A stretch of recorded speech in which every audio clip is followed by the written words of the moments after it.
ভালোবাসা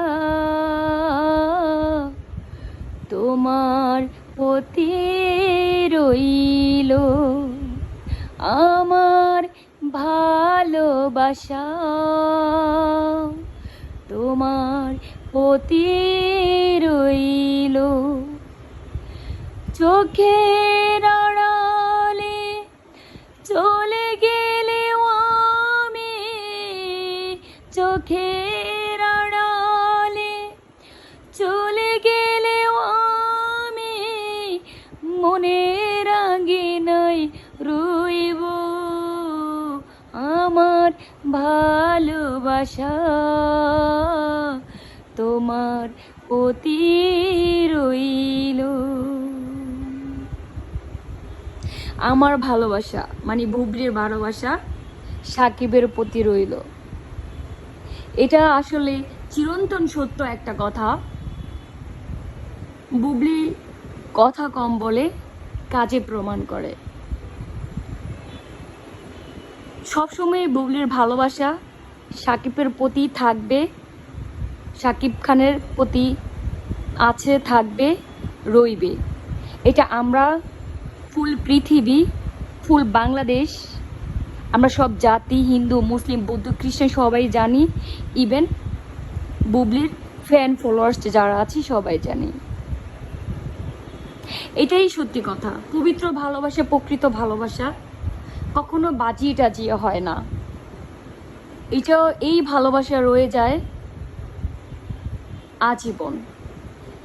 প্রত্যেকটা ফেক ভালোবাসা একরকম, এটা হচ্ছে বাজানো হয়। আর রিয়েল লাভ যেটাকে বলা হয় সেটা মনের আনাচে কানাচে রয়ে যায়। সো আসলে বুবলির ভালোবাসা সারা জীবন সাকিবের প্রতি থাকবে। এতে সাকিব যদি মনে করে সে তৃতীয় চতুর্থ বিয়ে করার পরেও যদি সে হ্যাপি থাকে, বুবলি তাকে ওয়েলকাম করেছে। বুবলি কখনোই তাকে বলবে না যে তুমি আমাকে রেখে কেন বিয়ে করেছো। বুবলি এখনও বলেনি, কারণ তার প্রাক্তনকে নিয়ে যখন সে আমেরিকাতে গিয়েছিল, বুবলিকে অনেক অনেক ইন্টারভিউতে ডাকা হয়েছিল। অনেক ইন্টারভিউতে বুবলিকে নিয়ে কথা বলেছিল। বুবলিকে বলেছিল আপনি কিছু বলেন, আপনার কথা শুনতে চাই। সাকিব খান, অপু বিশ্বাসকে নিয়ে ওরা তো দুজন আপনার ইউকেতে চলে গেল। তো আসলে হচ্ছে কখনোই বুবলি কোনো কথাই বলেন, একটা কথাই বলেছে যে হ্যাঁ, নো কমেন্টস, আমি এই বিষয়ে কোনো কমেন্টস করতে চাই না। আসলে বুবলি কখনোই চায় না যে সাকিব খান কোনোভাবে অসম্মানিত হোক। কিন্তু আমরা অনেক ইন্টারভিউতে দেখেছিলাম আপনার যে এই কি জানি FM 96 মেবি এরকম কোনো একটা ইয়ে বাইয়ের শুতে, যেটা হচ্ছে RJ কিবরিয়ার শুতে অপু বিশ্বাসকে ডাকা হয়েছিল।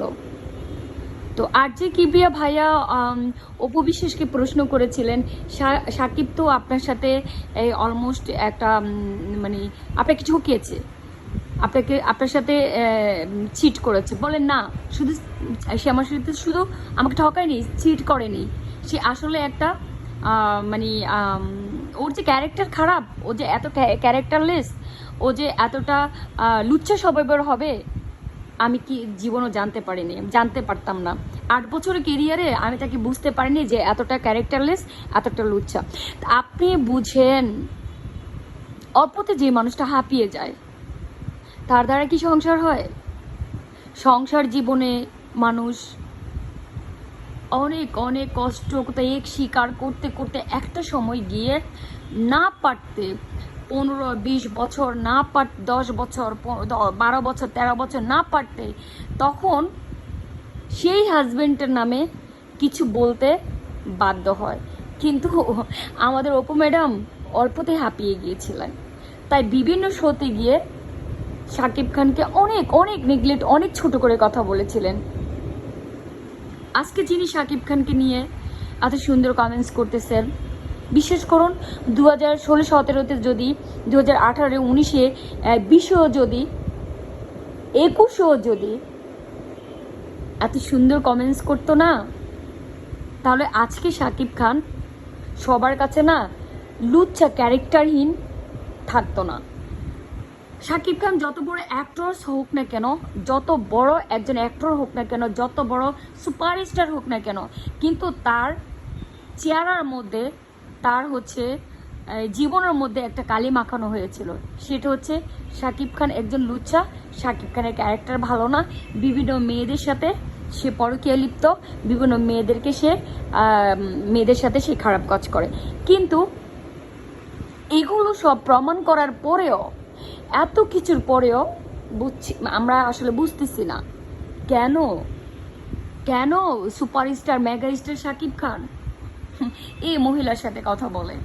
ভাই, তাবিজের তো বহুত গুণ, আপনার কালা জাদুর বহুত গুণ।